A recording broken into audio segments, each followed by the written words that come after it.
The house was louder than usual, that evening voices overlapping, laughter bouncing off the walls, the smell of rich food filling every corner.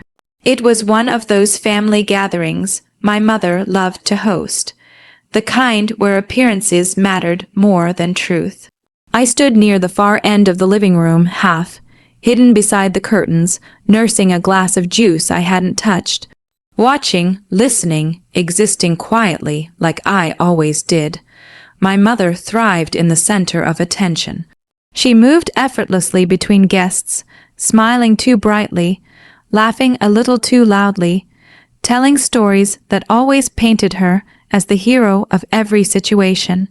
People admired her, they always had. Raising a household alone isn't easy, she said dramatically to a group gathered around her. You have to be strong, especially when you have people depending on you. A few heads nodded in sympathy. I looked down at my glass, depending on her. The words felt strange, like they didn't belong in the same reality I lived in. But I said nothing. I never did. Silence had become my role in this family. I thought the night would pass the same way it always did: awkward smiles, forced small talk, and an early exit. But then she called my name. Look at this one, she said suddenly, her voice slicing through the noise like a blade. The room quieted. I froze. Slowly I turned toward her. Every eye followed. She was smiling, but it wasn't warm. It was sharp, calculated. This one, she repeated, pointing directly at me, has mastered the art of living without responsibility. A few people chuckled, unsure whether it was a joke. My chest tightened. I mean it, she continued, her tone shifting into something heavier, more deliberate. Years go by, and what do? Nothing. Just sit, eat, and exist. The chuckles faded. Now it was just silence. Heavy, watching, I felt my fingers tighten around the glass. Say something, that voice inside me pushed, begged, but my throat wouldn't cooperate. Because this wasn't new, the words might have been harsher tonight, the audience larger, but the story was the same.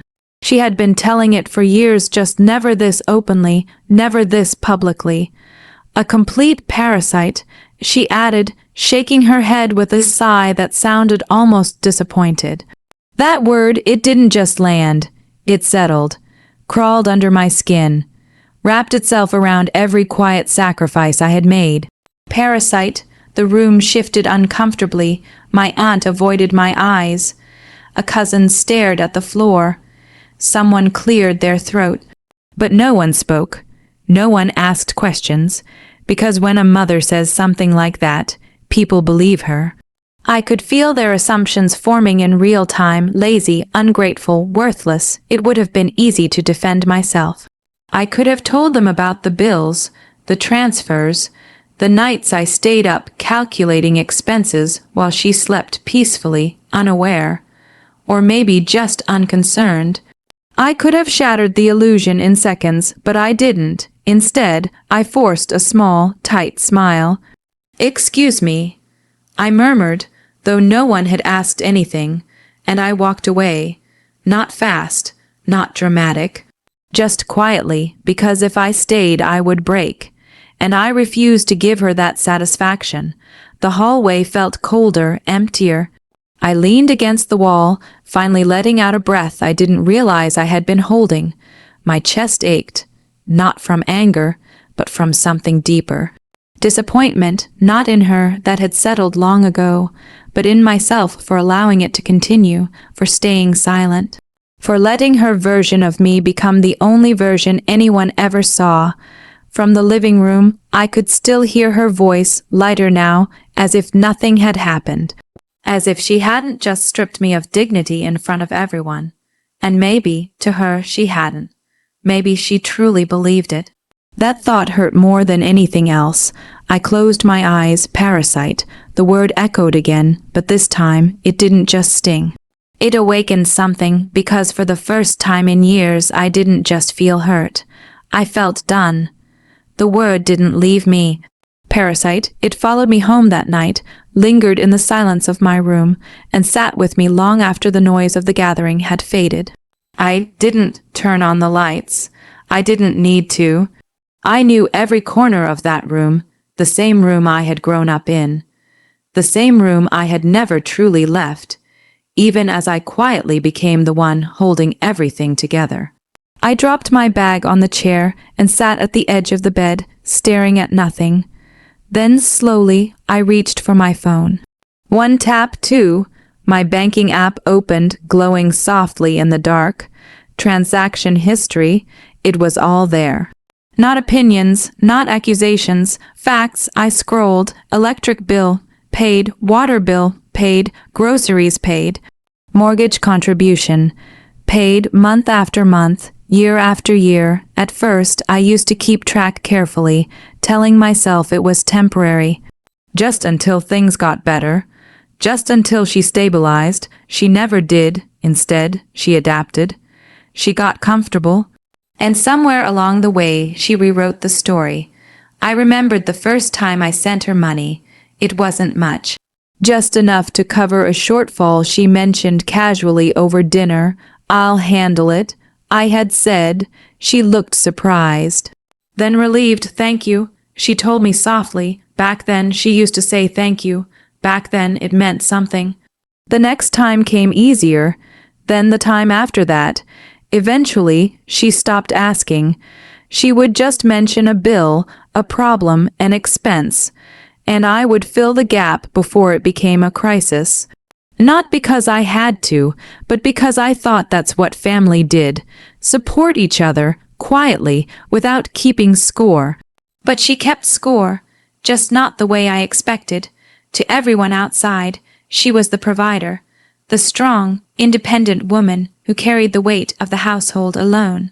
And me, I was just there, living under her roof, eating her food, draining her energy, a convenient shadow she could point at whenever she needed sympathy. I stood up and walked to my desk. The drawer slid open with a soft creak. Inside was a folder, plain, unremarkable, but heavier than it looked. I pulled it out and placed it on the desk, opening it slowly. Paper after paper, receipts, printed statements, transfer confirmations.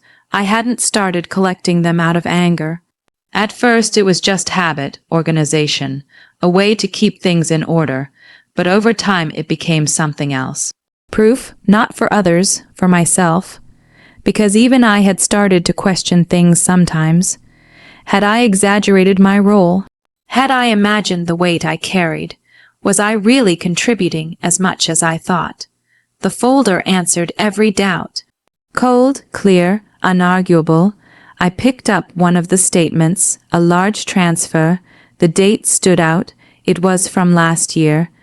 The month she had proudly told everyone she finally cleared the family debt. I remembered the applause, the admiration, the way people praised her resilience. I had stood in the background, clapping quietly. No one knew that the money had come from my account.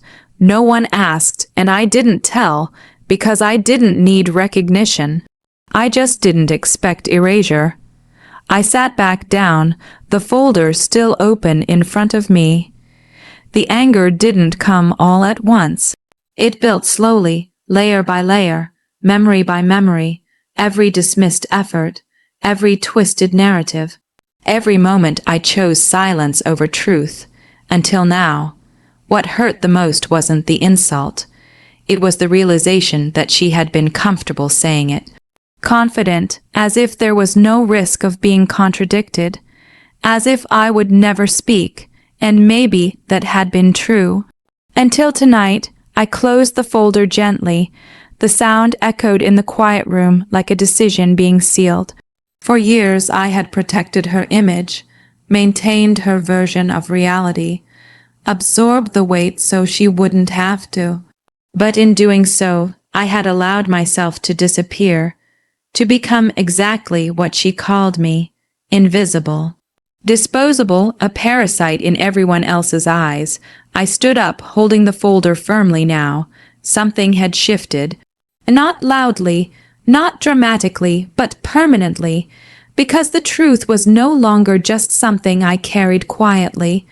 It was something I was ready to use, not out of revenge, not out of anger, but out of necessity. If she wanted to define me in front of the world, then the world deserved to see the full picture. And this time, I wouldn't stay silent. The next gathering was smaller, more intimate, more controlled. But the energy felt the same: polished smiles, casual conversations, the quiet competition of appearances. And at the center of it all, my mother. She was seated comfortably, surrounded by a few close relatives, telling a story that made everyone laugh at just the right moments. I watched from the doorway for a second before stepping inside. Nothing had changed, except me. This time, I wasn't here to blend into the background. I was here with purpose. The folder in my hand felt heavier than before, not because of what it contained, but because of what it represented. An ending. "Ah, there you are," my mother said as soon as she noticed me. Her tone carried that familiar edge. "I was wondering if you'd make an appearance today." A few people glanced at me, their expressions neutral but curious. I gave a small nod. "I'm here." I didn't sit, didn't move closer. I stayed exactly where I was, just inside the room, holding my ground. Something about that must have unsettled her. Her smile tightened. "Well," she continued, turning back to the group, "at least they know how to show up when there's food involved." A couple of forced laughs followed. It was subtle, calculated, but I saw it clearly now. This was how she built the narrative piece by piece, joke by joke, until it became truth in everyone else's mind. Except this time I didn't let it pass. "Actually," I said calmly, the word cut through the room, not loud, but firm enough to stop everything. My mother turned toward me, her brows furrowing slightly. "What?" I stepped forward. "Slow, steady. I think we should talk about that," I said. A faint shift rippled through the room. "What are you talking about?" she asked, her voice sharper now. I didn't answer immediately. Instead, I walked to the table and placed the folder down, the same table where teacups and snacks were neatly arranged, the same table where, days ago, my name had been quietly dismantled. "I brought something," I said. There was a pause. Someone leaned forward. "What is it?" I opened the folder, paper against paper, a soft, deliberate sound. "Just some records," I replied. My mother let out a small, dismissive laugh. "This isn't the time for whatever drama you're planning." I looked up at her. "There won't be any drama," I said quietly, just clarity. That word landed differently, because unlike her accusations, clarity couldn't be twisted. I picked up the first sheet and slid it across the table. "Electric bill," I said, no explanation, no emotion. Just fact. Another sheet, water bill. Another, groceries, monthly. The room grew quieter with each word. My aunt reached out, hesitating for a moment before taking one of the papers. She studied it. Her expression changed. "Wait," she murmured, glancing up. "This is your account." "Yes." The simplicity of the answer made it heavier. My mother stood up now, her chair scraping lightly against the floor. "This is unnecessary," she snapped. "You're trying to create a scene. I'm finishing one." I interrupted, not louder, just steadier. I picked up another document. "This," I said, holding it slightly higher, "is the loan that was paid off last year." I placed it down in front of them. "The one everyone congratulated you for." Silence, real silence this time. My cousin leaned in, scanning the numbers. His eyes widened. "This payment," he said slowly, "it came from you." "Yes." No hesitation, no apology. My mother's composure cracked. "You're twisting things," she said quickly. "You live in my house. You eat my food. I paid for those too." I replied. That did it. The room shifted completely, the balance of power. Something invisible but always present tilted. I flipped to another page, and this, I continued, tapping the statement lightly. Is the mortgage contribution. A pause. Covered during the months things were tight. I let the word linger. Tight. The same word she used when she needed help. The same word that never made it into her stories. No one was looking at me anymore. They were looking at her. Questions forming, doubts settling, the truth rearranging everything they thought they knew. I didn't bring this to embarrass anyone, I said, closing the folder halfway. My voice remained calm, controlled. I brought it because I've been quiet for too long. I looked directly at her now. Not with anger, not even with hurt, but with something final. For years, I added, I let you tell this story. I gestured lightly around the room.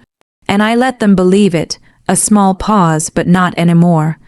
The air felt heavier, charged, like something irreversible had just happened. Because it had. This wasn't just exposure. This was the moment the illusion broke, and once broken, it couldn't be rebuilt the same way again. No one spoke. The room, once filled with easy laughter and shallow conversation, had turned still, like everything inside it was holding its breath. The papers remained spread across the table, silent, unforgiving, and for the first time, they were being seen. My aunt was the first to break the silence. She looked from the statements in her hand to my mother, her expression no longer warm. Is this true? She asked quietly. It wasn't an accusation. It was worse. It was disbelief. My mother opened her mouth, but nothing came out at first. For someone who always had the right words, the perfect story, the polished version of events, she suddenly looked unprepared. Cornered, you don't understand, she said finally, her voice strained. This is being taken out of context. What context? My cousin interrupted. His tone wasn't harsh, just direct. Too direct for her to reshape. I didn't say anything. I didn't need to. The truth was already doing the work for me. She's been paying all of this. My aunt asked again, her voice softer now, but not kinder. No one answered, because the answer was already in their hands, printed, dated, signed by reality itself. My mother's gaze shifted toward me, not angry, not even defensive anymore, something else, something close to realization.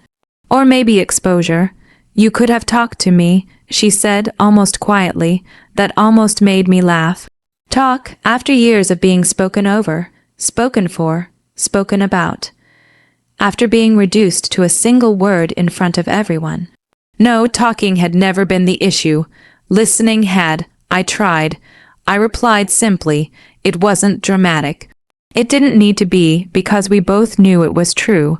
Another silence fell, but this one felt different. Heavier, final. I stepped forward and gently closed the folder. The sound was soft, but it echoed in a way that felt like the end of something long overdue. I didn't come here to argue, I said. My voice was calm, steady. I came here to finish what started the other night. A few people shifted uncomfortably. They remembered, of course they did. You called me a parasite. I continued, looking directly at her. The word didn't sting anymore. Now it just sounded empty. A parasite takes, I added without giving anything back. I let that settle for a moment. Then I said, quietly but clearly, I gave everything. No one looked away this time. No one laughed. No one defended her, because there was nothing left to defend. I picked up my bag, the same simple motion I had made days ago. But this time it felt different, lighter, and starting today. I said, adjusting the strap on my shoulder, I'm done giving. That was the part that truly landed. Not the past, the future, because this wasn't just about exposing the truth. It was about changing it. My mother's expression shifted again this time. Something closer to panic flickered beneath the surface. You can't just walk away, she said quickly. This is your family, I know, I replied, and for the first time there was no hesitation in my voice. That's why I stayed as long as I did. I turned toward the door. Each step felt steady, certain, like I was finally moving in a direction that belonged to me. Behind me, the room remained quiet. No one tried to stop me. No one knew how. Because what do you say when the truth has already spoken? I paused at the doorway for just a second. Not to look back, but to let the moment settle, to feel it fully. The end of silence. The end of pretending. The end of being small just to keep someone else comfortable. For what it's worth, I said without turning around, I never needed credit, a breath, I just didn't deserve blame, and then I walked out. The air outside felt different, cooler, lighter, like the weight I had been carrying for years had finally slipped off my shoulders. The messages started that same night. Apologies, questions, shock, even guilt from people who had believed her without thinking twice. I read them, then I put my phone down, because none of it mattered anymore. The only thing that mattered was what came next. A small apartment, my own space, my own bills paid without resentment, my own peace earned, not borrowed. And for the first time in years, I slept without the echo of someone else's story defining me. Sometimes revenge isn't loud. It doesn't need anger or destruction. Sometimes it's just the quiet act of telling the truth and walking away before anyone can rewrite it again.